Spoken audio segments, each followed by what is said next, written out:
here to tell you today what happened. So in December of 2020, Naomi was coming to Nairobi to do some shopping. She was on holiday, but on a remote place. So she was in Nairobi doing shopping.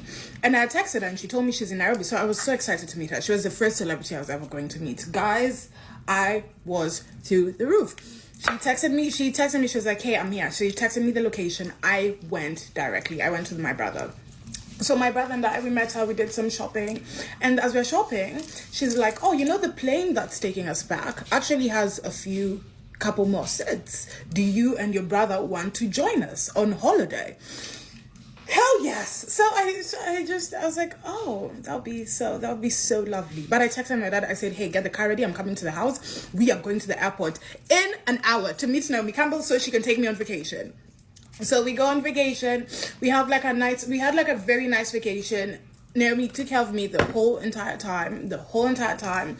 We were staying on the beach, we're doing this, and then like this, that, eating, just having fun, you know, what people do on vacation. And this one time we were on the beach, Naomi was like, oh, you know, we should do a documentary, a film about you live in Kenya. And I was like, oh yeah, that's fantastic. She introduced me to a couple of people in Hollywood. It was so lovely.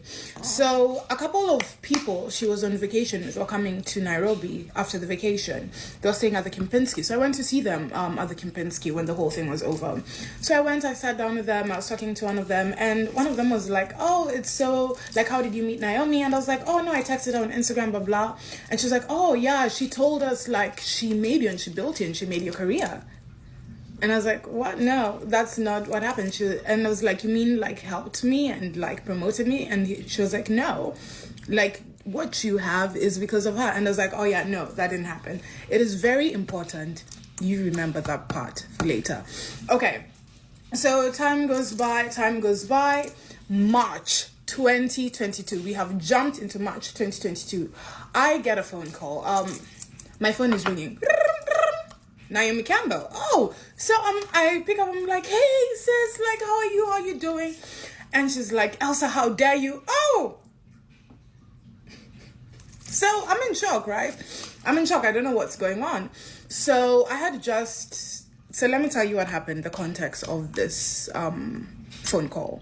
So I had just finished the previous year I had done a documentary on my life, about bullying, about growing up with colorism, all these things, about comedy, where I fell in love with comedy. So the film was debuting at Tribeca Film Festival, and someone from Tribeca asked Naomi if she's coming, and Naomi thought the film was the film she had suggested to me on the beach about me leaving Kenya. So I was like, no, that's not what it's about. I tried explaining it to her, and then she was like, I'll sue you for the rights of this movie, and you know I'll win, right? So I'm like, oh my goodness, I'm like, this is crazy. I'm telling you, it's not about that. So I tell her, let me call you tomorrow. And she asked me, like, why didn't you tell me when I told you at the beach? And I was like, you're Naomi Campbell. You know, like, I was starstruck. It took me very long to, like, process that moment.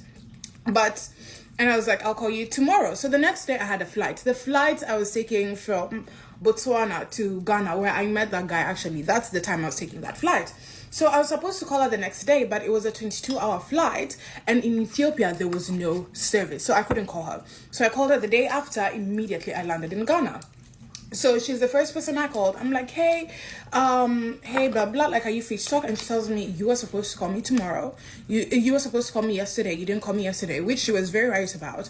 And she said, I have the Met Gala. And she was like, this is the last time I'm speaking to you. Have a nice life. And she hung up, which I was very saddened by the situation, right? But I was like, if that's how she truly feels, because I respect people's space. So I was like, if that's how she truly feels, fine, it's okay. So I let it go.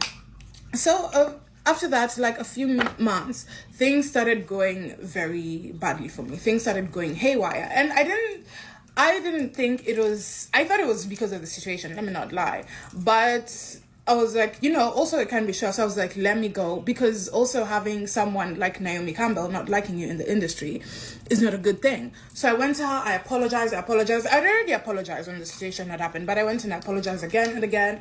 I started calling her, I started texting her, and then one day she just texted me and she was like, stop stop calling me. I have a child to take care of. So after that, I just said, okay, there's nothing I can do about it. I started drinking. That's why I even quit alcohol. I started drinking. I started drinking a lot. Yeah.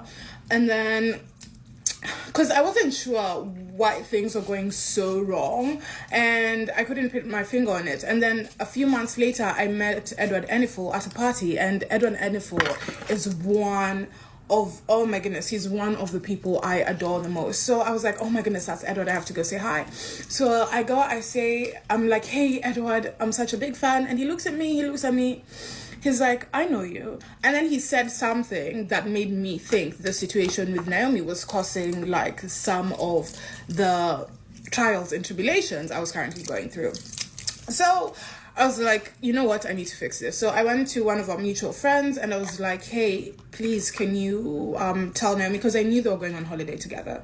So I was like, hey, can you please tell Naomi to text me? And she was like, yeah, I'll make sure, and blah, blah. So a couple of days went by, and then Naomi finally texted me, and she was like, yeah, I let that go a long time ago. I'm not one to hold a grudge. She sent me a very lovely text. She said, Happy New Year. So after that happened, this was the new year 2023. So after that happened, every single step I made, every single move I made, I told Naomi. Every single thing I did, I told Naomi.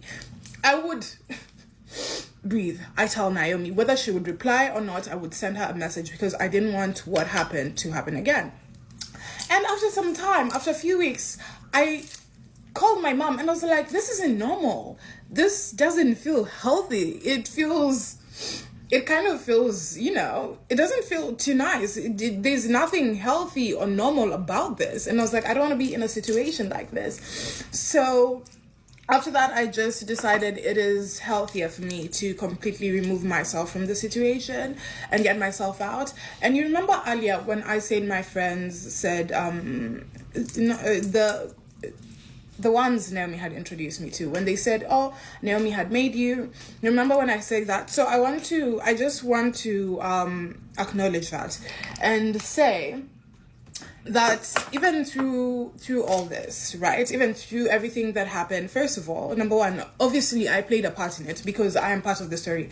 In any situation you are in, you play a part, you play a role, and I had my role, and I apologize for my role. And something else, when she said she made me, I'm not going to speak on that, but I will say that Naomi did give me a lot of credibility, especially when I first entered the industry. She gave me a lot of credibility, and that's not something that I can just say, oh, this happened, and Naomi, blah, blah.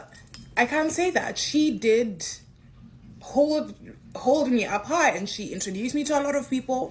She made me feel special. She did a lot of things for me. So I wouldn't say she made me, but she did play a big role in a lot of the things that I did in that space during that time. So yeah, me and her, we're not friends, we're not enemies, we're not anything, just not really in association. So we're just strangers.